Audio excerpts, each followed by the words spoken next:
Yeah, man, what's going on? I'm Chuckie Online. Welcome to Avirex On Air. This is a new series where I speak to creatives and artists about their field and their relationship with the brand. Today's guest, I got a rapper from South London who goes by the name of Strandz. I also have the mighty Kenny Allstar with me as well. For more Avirex On Air, make sure you subscribe right now on Spotify, YouTube, and Apple Podcasts. Do this right now.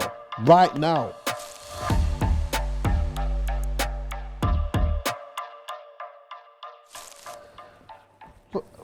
I don't even need to explain it. You see the fit, it fits a certain type of way, it looks a certain type of way, and it contributes to a certain type of aura. But we're not gonna get into that right now, yeah? I got a powerhouse with me, yeah? I don't even, there's not even an introduction I could give to even make it what it really is. You already know. I got Kenny Allstar with me. What's going on, my brother? Yeah? Great to see you, Chuckie. Of course, man. Every time. Strandz as well. What are you saying, my G? You good? How are you? Good as always, yeah, man. All right, listen, the first thing, Kenny Allstar comes into the studio space and he's like, rah, what was it you asked me? Do I remember when? When O2 was called the Millennium Dome. And what was your answer? No. Imagine I that. don't know what the hell that is. Bro, that blew me away. Yeah, do you know there's literally there's a whole demographic of people who would not know that the O2 was something else. That was mad to me. I can't lie, I was looking at Strandz. And the thing is, it's deeper with Strandz because obviously we're gonna probably be going from topic to topic, but one thing I respect about his music so much is it's like listening to some old school stuff. Old school stuff. East Coast, you know what I'm saying? Proper 50 Cent when he first came through, Dipset, the beats he's jumping on.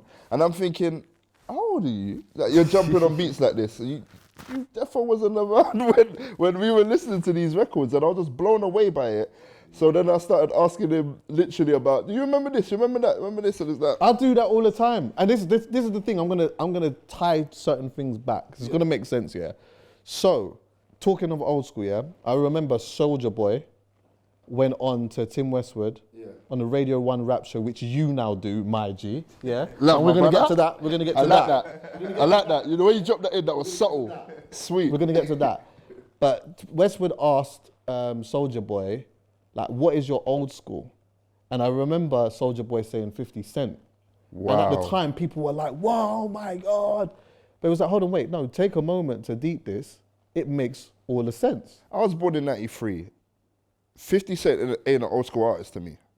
I'm looking at Mobb Deep and that vibe. When I'm looking at East Coast rap, I'm listening to Jim Jones and, you know what I'm saying? I'm thinking that would be more old school to me. Right. 50 Cent, I don't know, as a DJ, we wouldn't really, you know what I'm saying? You wouldn't have really said that. But also, you still got to take into consideration just where he was at and what was happening at that time, because 50 was absolutely flaming at one bit. He was tearing it up, yeah. Right. Now, I'm going to go back again a little bit now, yeah? The Avirex jacket.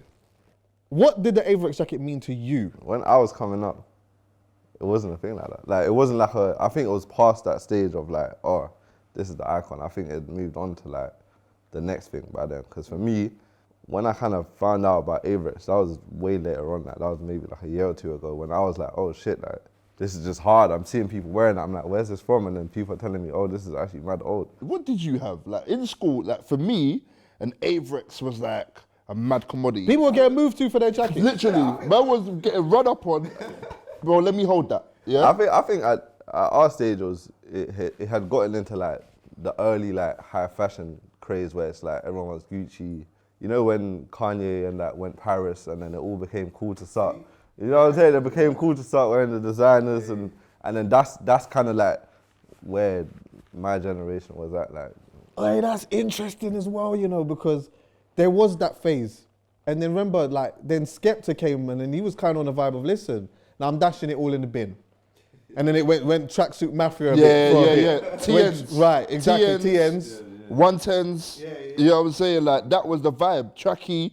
You know what I'm saying? The Chuckie. Yeah, exactly. Yeah, literally. That was the vibe. Yeah, you're right. Skeppy had a part to play in a little bit of that shift. You get what I'm saying? And then it's all you had the street culture in the way that we dressed, mixed with a little bit of high-end fashion, but mixed with this though now. There was always the pouches though. You remember the pouches? Yeah. Like night pouch, or you get LV pouch or something. That's what everyone upgraded to eventually. But it always started with like, you have the pouch, and then you have like a Puma trackie or some shit. Right, right. That was like, That's random. You get the one Gucci pouch and a man Puma drop. That is nuts. That is nuts. You know what's even funny, yeah? Because even in school, yeah, little things like, you might not know what I'm talking about, Chuckie might, but like Just Do It bags. Yes. You remember them? Yeah, of course. I remember, man. And it was cool to have that, yeah. Oh, what, man? When I got my first Just Do It bag, I thought I was the man. Yeah, But it's just a plastic bag. That's what's Yeah, all but about when you look at it, like now you look at it, you think, why was you going mad for this meaty bag? But it was crazy. And you know what? That's what makes it so sick to like even be here and doing this whole Avirex thing. Because again, when I was a kid, I used to want an Avirex. Now man's got a few, thanks to the people at Avirex, of course. But man's got, you get me, we're all in Avirexes. And Did you have one like? no, I couldn't afford one. See it Oh, there? they were going for well over a rack. Yeah, yeah, Even yeah. back then. Yeah, yeah, You yeah. know what I'm saying? Obviously, a couple man had the bootleg thing. You know what I'm saying? But the lid, to get a lid Avirex was rare. Yeah. And then even when I'm growing up and I'm watching Soul Solid and I'm watching like all the legends and their Avirexes, and when I see Mega Man in the Avirex, I'm like, no, man, I need to get one of those. But we just couldn't get them.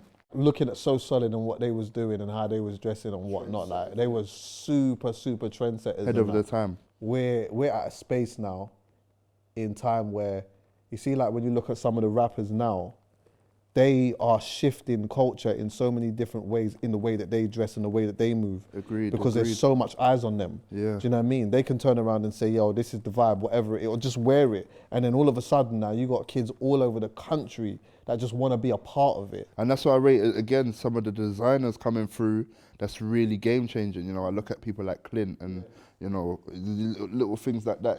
They're meshing kind of the fashion that we grew up with, you know what I'm saying? And meshing it with like the new / high fashion. So like you got the next generation buying into it, but also when he comes up like with like a varsity style jacket or something like that, you're like, oh yeah, we could have rocked this back in the day, you know what I'm saying? So yeah, I rate it, man. Listen, firstly, yeah, and I've told you this before, but bro, I'm just proud of you, man. Like, Thank you. I know, like, you've worked.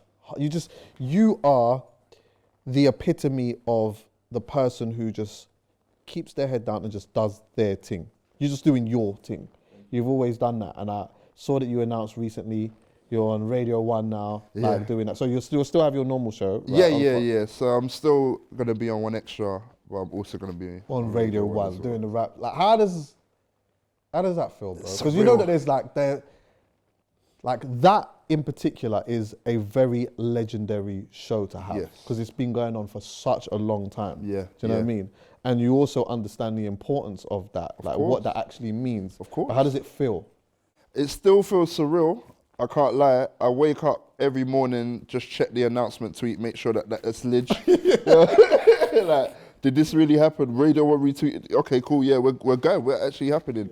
I think for me, again, Chuckie, you understand like the whole landscape as a DJ, and you know, with DJs, we tend to be like the background people for so long. Like, we don't really get acknowledged for some of the things that we do, right?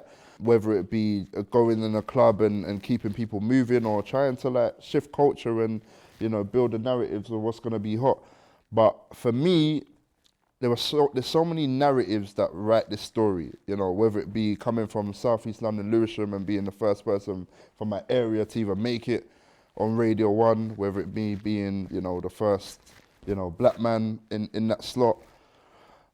There's so many narratives, and I guess for me, for the first time in my career, I feel appreciated, but it still does feel surreal. Yeah, you feel a little bit of pressure, because now you're like, all right, cool, this is a slot that not many of us get to, right? You now have to represent well. You got to represent your sound, you got to represent your people, the community, represent people that love hip hop, right? You got to find that balance and do a good job. So again, I feel a little bit of pressure, but it's pressure I'm ready for. Like, I've been dreaming about this since I was 5 years old. No exaggeration. That was my life. Radio is my life, you know? And when a lot of my peers look at radio and think, oh man, no one listens to radio, I'm like, yeah? All right, cool. I'm gonna show you that. People listen to me. Yeah. Exactly, that's what I'm saying. And men lie, women lie, numbers don't. So when we do incredible numbers, whether it be on BBC Sounds on demand or whatever, it's never happened like that since, you know, the big two. You know what I'm saying? Before me. So I'm just building, bro. I'm in a happy place. I'm not gonna lie. You see, like being a DJ, yeah, and that's where I come from, innit? Like, I'm a DJ as well, innit? And I'll always be a DJ in my heart. But I've always understood the element of branding and like, you know, pushing yourself and like trying to be at the forefront of whatever it is that you're doing, yeah? Was there a part where you fully understood that? Because I don't think Kenny Allstar can be Kenny Allstar as just, okay, I'm just going to be a DJ. You still have to be somebody who's pushing yourself in the forefront, whether it's be your personality, whether it's like elements of branding or whatever it may be. You get what I'm saying? Can I be honest with you, Chuckie? I think I'm lucky because I fall into a time frame where when I started DJing, social media wasn't a heavy thing. I think I caught the middle, like just the transitional period. So the way I work is, I'm sure you know, I don't do like much social media stuff. I don't put the camera in my face and say mad things all the time. A lot of the only bits of content you can ever find is me working. I only tweet when it's either when I'm dropping a freestyle or on the radio. I don't do like gimmicky things. Yeah. Like, and that's just the way I am. Like, growing up, I've been a self-conscious person, so I don't always want to look like I'm doing too much or that looks corny. That's not representing the culture well. You're not representing yourself well. So I know the best way I can represent myself and this DJing thing and radio is me just working. You know, branding is obviously subjective. Like, what is a brand at the end of the day? But I think I'm lucky that I've got here, like I slipped in. Maybe if I was born when Strandz was born, I would have had to like adapt. I would have had to like start doing mad like TikTok promos or, you know, like mad Insta lives and mad like, I don't know, set up shop in Trafalgar Square and try to do like a pop-up DJ. Yeah. You know what I'm saying? Ride around on a bike mixing. And Like, yeah. You know what I'm saying? Maybe if I was born in a certain, you know what I'm saying? But luckily when I was coming up, like, it was literally, he was grafting the hardest, he was the hardest working. And I think one thing that I was like passionate about is I felt like no one could, especially in my age group, no one could outwork me. You know what I'm saying? Like, I really loved this. I put in the 10,000 hours and I never had like the time to be a kid and enjoy life. That's why people always feels like I'm older than I actually am. I might look older than I actually am, but I actually work like I have no tomorrow. You get what I'm saying? Yeah. And I think that's what it is, man. There's no branding. Me and my team never sat down and thought, all right, cool, you're gonna call yourself the general, you're gonna appeal to the streets because all the other DJs in the mainstream radio platform are running away from that. It's just like I felt passionate about something and I never looked back and I just put my all in, Chuckie. There is something real special about not folding. Yeah. Do you get what I'm saying? And saying, you know what, this is what I believe in and this is what I'm doing. And this is one of the reasons why actually I think, like, I was going through your music strands, yeah? And one thing that I really respect about you is that you're not doing what it sounds like is just a popular thing to do. And also the thing that you would kind of expect of someone your age to do. Your stuff is a little bit more like nostalgic kind of. Where does that come from? My first kind of experience with that kind of sound was definitely like when I first came to London, because obviously I was born in Germany and then I moved to Nigeria for a bit and then I came here after that. It was like, we literally just lived in this tiny yard and all we had is just CDs, and just bare, like my dad just had bare CDs. And you know we used to like burn like bare tracks onto a CD and it's just all fucked up, you know, there's no track list, nothing. So I remember he was mainly into like more like Fela Kuti and like the reggae and stuff like that. But then he had one CD which was just like full of like New York, like early 2090s New York. And like that's like what kind of resonated with me the most because I was just looking for rap in it. Like I wanted something that was rap and there was nothing else apart from that CD in it. So I used to just listen to that CD over and over again. But I never knew who was actually rapping on it. As I grew up, I started to learn like, oh, this is 50 Cent, this is Fat Joe. Like this is like, it started to make more sense to me. And then I guess like I had the phase very early on because I've been making music for like maybe 6 to 7 years. Like I had the phase very early on where I was like trying to blend in with everyone else and whatnot. But then I ended up going to the Brit school. I realized the main reason I was making music was just because I really enjoyed it. And like for me, when I started like kind of actually just rapping, and like I just took away everything else from it. Like, I was like, I actually want to rap like these guys rap, because it felt a lot more raw, there was a lot more energy, and it felt like it was just like a lot more passionate back then. So I think like when at that time I couldn't find like the beats anywhere. Like, you know, you used to go on YouTube beats and like try to find whatever type beats you can find. Yeah, but there was, like all the like old school type beats were all corny ass beats, and then it was like, I was like, how do I actually find beats for me to rap on? So that's when I started like learning how to produce. And I think like from then, I just kind of like developed that over, I think like 3 to 4 years of just like really like going in and experimenting and trying different things and learning. And I think 3 years into that, the music actually started sounding really good in it. And then I was like, right, like this might be something I can actually release. But that whole time, those 2, 3 years before that, it was just like, I'm just making this because I enjoy making this, really. You know what I'm saying? And then when it became time to release, I didn't know what to expect from the audience or anything like that. It wasn't anything I predicted, but it was just like, let me see if people really fuck with it. And then the response was like, oh shit, this is what we wanted all along, innit? You know what I'm saying? So then it was kind of a thing of like me just listening to what I wanted and then other people relating to that as well. This is interesting to me because there's always an audience, right? Yeah. But at the same time, there isn't an audience when you start. Like, what's the process now of like, all right, boom, okay, cool. Like, I've got tunes or whatever else, yeah, and I need to try and build an audience. I feel like that's the part that there's a lot of artists that struggle with that bit, because they feel like they make good music. That's subjective, yeah. But like, not everyone can just hit Kenny. Not anyone can just hit people or whatever. You've got to like build something and draw some type of traction to yourself. What does that look like for you? That process started from way before I even started making that type of music. That process was just like, I was always just like hustling, innit? Like I was always like, anything I'm gonna do, I'm just gonna do everything I can to like try and make it work. So like when I first started making music, and my music was trash when I first started making music, but like I was like burning it on CDs, like creating artwork and shit, and like I never sold nothing, but I just did it because I was like, okay, this is what people are doing. And then it was the next thing, and I was like, all right, cool.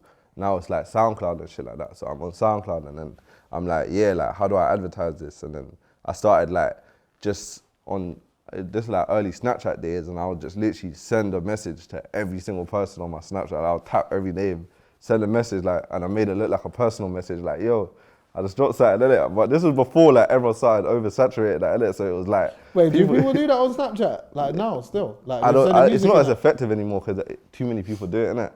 Like that actually kind of worked in a way because like it actually just got people listening, innit? And then I think after that, like just really hustling Instagram, hustling like every aspect of it, like even like with radio, like I'm going representing shit and like trying to see who's there, like 'cause I knew it was in Brixton, innit? So trying to see like walking in there, trying to like, I think that's how I met Remy Bergs as well, like, and I think like it's like all those little things, I think in a bigger picture, they all added up to it, innit? And for me, Instagram, I felt like I kind of missed the early wave of Instagram because of being like nonchalant and being like, nah, like it's not cool, like why am I posting pictures and shit? And then everyone started blowing up on Instagram. Then I tried to get on it, but it was a bit too late now. So then when we were TikTok, I was like, I'm not making this mistake again. Like I'm just, even though everyone was saying it was corny, I was like, I bet in like 1 or 2 years, everyone's gonna be on it anyway. You know what I'm saying? Because that's just how it goes, isn't it? So then I started just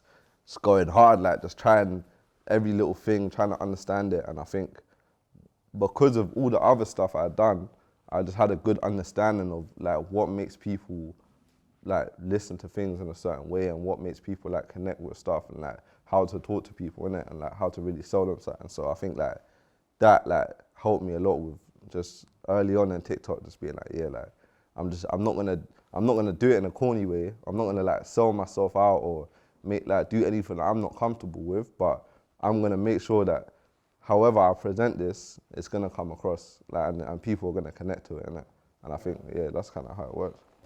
Kenny, like, you will and have from long time experienced so many artists, like young artists, trying to penetrate, trying to cut through, trying to do their thing or whatnot. Yeah. But you also been a part of like some interesting stories with artists that have come in, you know, done freestyles for you or whatever, and then gone and done an absolute madness. Is there a moment that up to now like feels really special in that? Like seeing something really early on? I'll just pluck a couple. I think H come in to do his freestyle on One Extra because, again, I had to work hard, didn't it?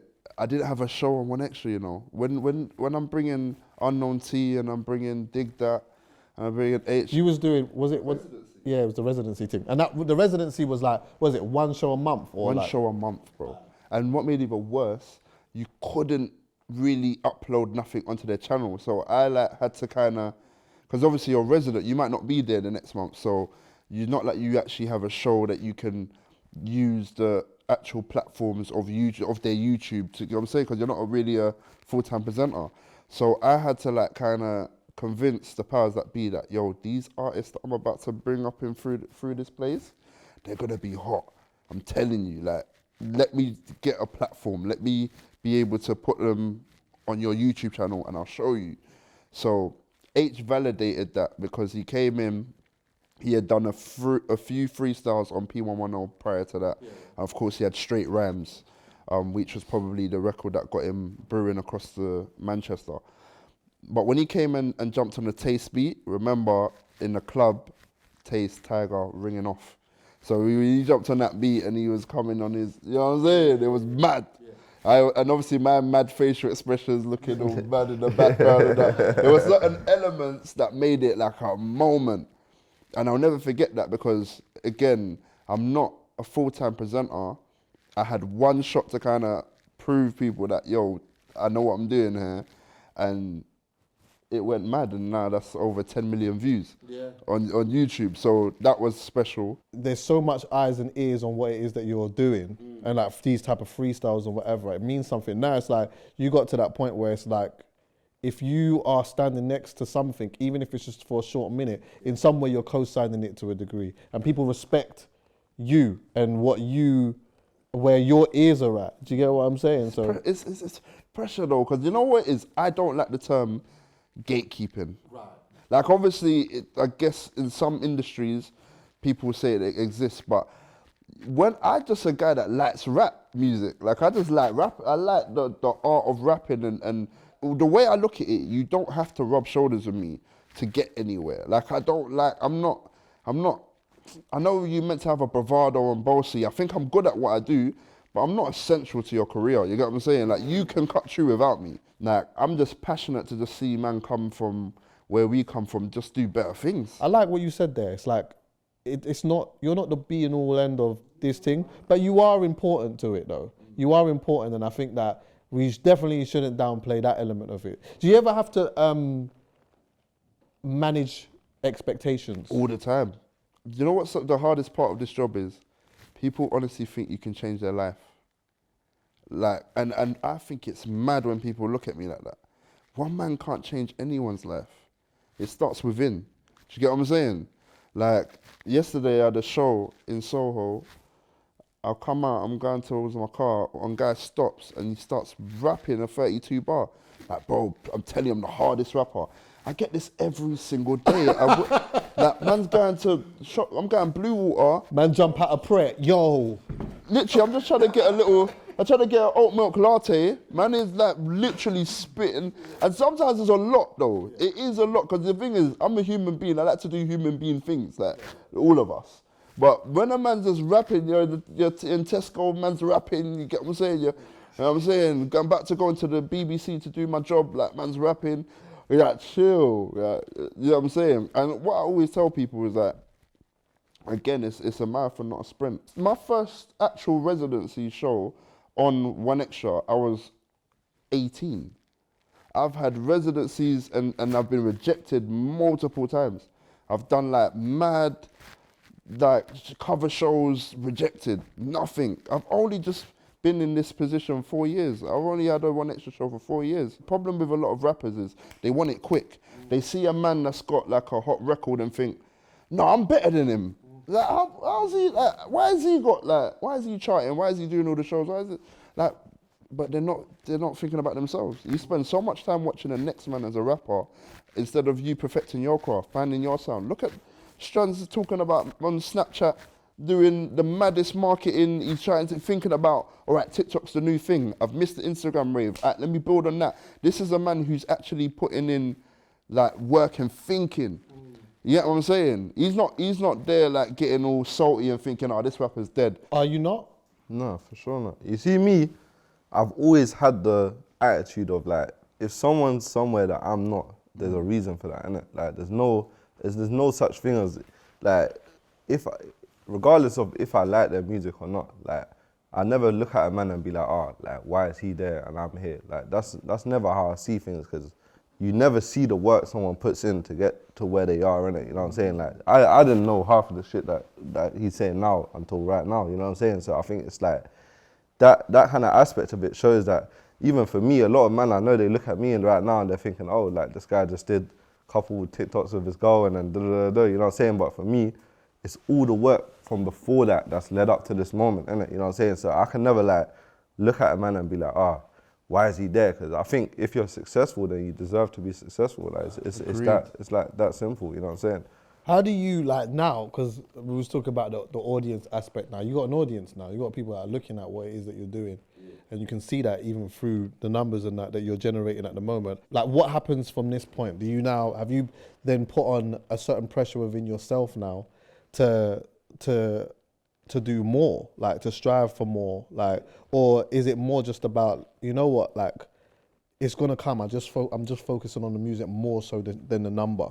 That pressure just, like, supercharges what I'm doing, because it's like, regardless of if there was an audience there or not, I would still be trying to push the music forward, and that's what I've been doing for the past 4 years. It was never, like, based on demand or, like, like, people want this from me, so I gotta do this. It was always like, I want to push this sound forward, so I'm gonna keep pushing it forward. It's just now I have more resources and I have more, like, opportunities that help me, like, move even faster with what I'm trying to do. So I think, like, in terms of expectations, I'm never worried, because I know, like, as long as I just keep putting in the work that I've been putting in and just keep, like, focusing on the passion that I have for the music, like, I don't think I really have to worry about, like, what people want, because a lot of the time, what the audience thinks they want is not actually what they want, like, because they can say to you, oh, we need another song like this, but you get another song like this, and then they're gonna be like, nah, like, this is the same shit, like, you know what I'm saying? But if you just focus as the artist, because you're the artist for a reason, innit? And they're the audience for a reason, and that's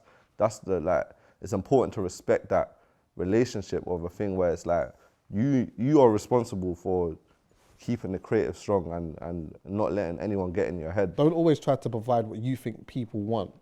Provide what you feel like is necessary for you to provide, and you'll find people that will gravitate to that, and you can build off it. And in that way, if it doesn't work, at least you know what, I tried a thing that I liked, and it just wasn't to be. Prior to Strandz, the only other artist, again, I might sound ignorant because there's probably lots of artists that are trying to kind of get into that bag of showcasing old school hip hop. Digger D was, like, the one that I know embraced that. When you listen to his projects, like, you can tell, like, whether he's flipping the 21 Questions record or the Stunt 101, Pop 101, like I rate that, because what it is like, a lot of people don't understand, the trends in rap are changing faster than you think. More time when I'm listening to music, it's not like 20 hours of drill. Like, man's really rocking with that Saint and that Nux and that Bow Wow and that Rico and that Bex, and you know what I'm saying? And then I'll fling on a bit of Strandz, and then I'll listen to Artan, and then there's, like, so many different artists, and they're all from different walks of life, because we're living in, like, we're going through, like, a recession, man.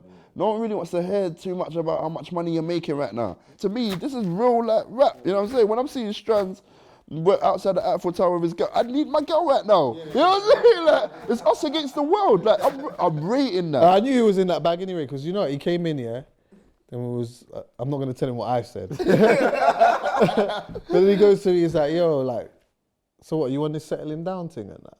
And I said, yeah, man, that's what, like, obviously, then we started talking about that and whatever, but I'm not going to bring up, because obviously it's your thing, whatnot. But, like, no, I respect that, though, and I just think I'm I love it when people are just being themselves. Do you get what I'm saying? Yeah. Musically, creatively, and all of that type of stuff.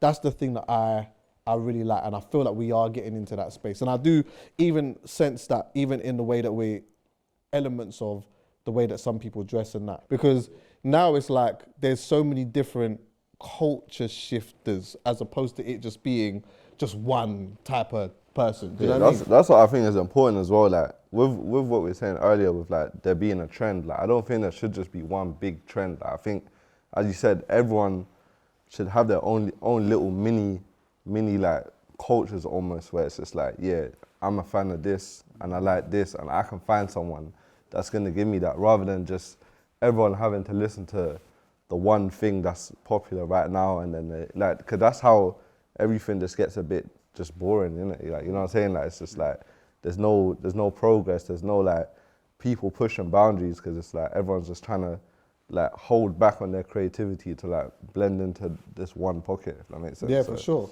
Trends just go around in circles, innit? Like, and it's that.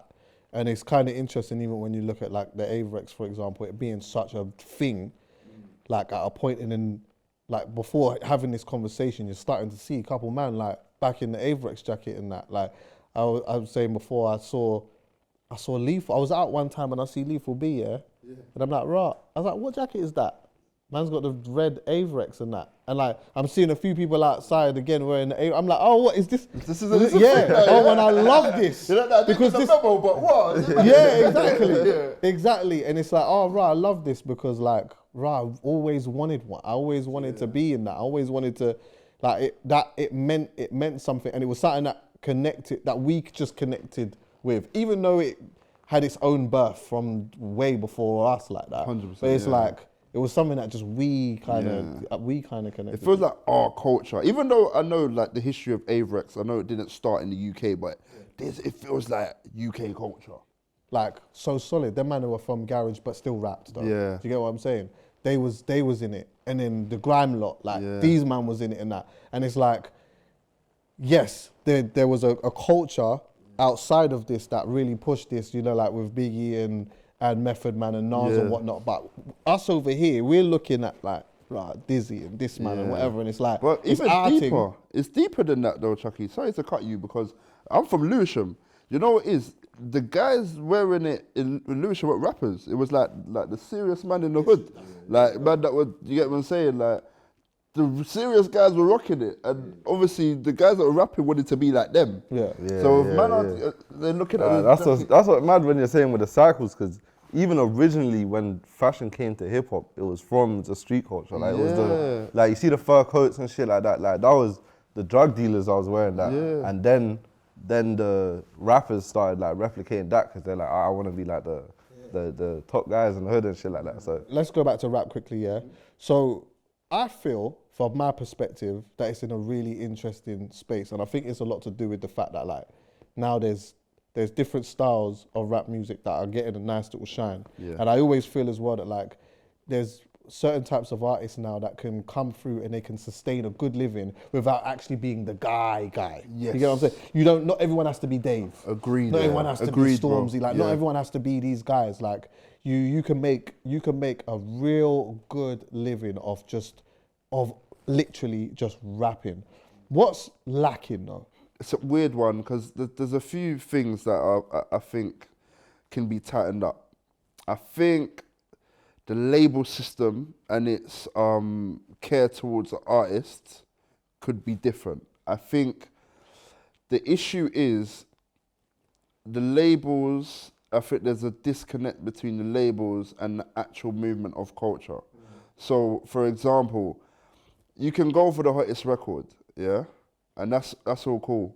But the reason why the distributors are coming up like so quick, because they've realized that you got a Nines, then you got a Little Torment, similar like backgrounds of music, but they both have niche like core fan bases. A label would probably look at one artist and not look at the other. So then when a distributor comes in and, you know, they will look at both artists and think, all right, cool. And the percentages work more in the favor of the artist, you know what I'm saying? So I think there's still a disconnect in like that side of the culture. You know what I'm saying? Like, and I don't like to get all political with labels and that because they serve their purpose for certain artists. I think if you got a big record, like for example, Us Against the World, huge record. Like we're not going to deny that a label can press a button and put it in certain, you know what I'm saying? But there's also so many artists that come off the label situation having bad things to say and not feeling supported. And the reason why I use that as like an example of something that's like still lacking, labels will always be here. They're never gonna die. You know what I'm saying? A whole genre of music can die and move on, but they will always be here. And I do think that there needs to be some sort of, you know what I'm saying, like connect or get people in some of these places that are like nerds like us. You know what I'm saying? That think about the aftercare of the artist. 100%. Touching on the label stuff, like there's definitely like generally like a lack of like duty of care for a lot of artists, especially with drill. Like the fact that a label is benefiting off like someone almost like risking their life. Like let's say someone makes a diss track and then the label is pushing that diss track, knowing that that could impact the artist's safety. I think that's, to me, that seems a bit like in a lot of businesses, I don't think that would run, like, aside from the music industry, like because it's literally like and a lot of these people are young people as well. Like it might be a 16-year-old that comes in and they have no like proper authority figure in their life, and they have no one to like really help them like kind of guide stuff, and then they have these people on the label, you only see them as a product, and then they kind of put them in situations and encourage them to make decisions that might then negatively impact that artist in the long run, or even like affect their safety. And you know what's also a good note to wrap this up here, and to let the people know, creatives, there is money behind the scenes. Oh, to bits. There's arguably more money behind the camera than in front of the camera. So just think about Consistent as well. residuals, yeah? That means when man put down the mic, someone's still getting paid. You think about that. Hey, Kenny, Come on, man. Strandz, every always time, a pleasure. man. Avirex, love every time, man.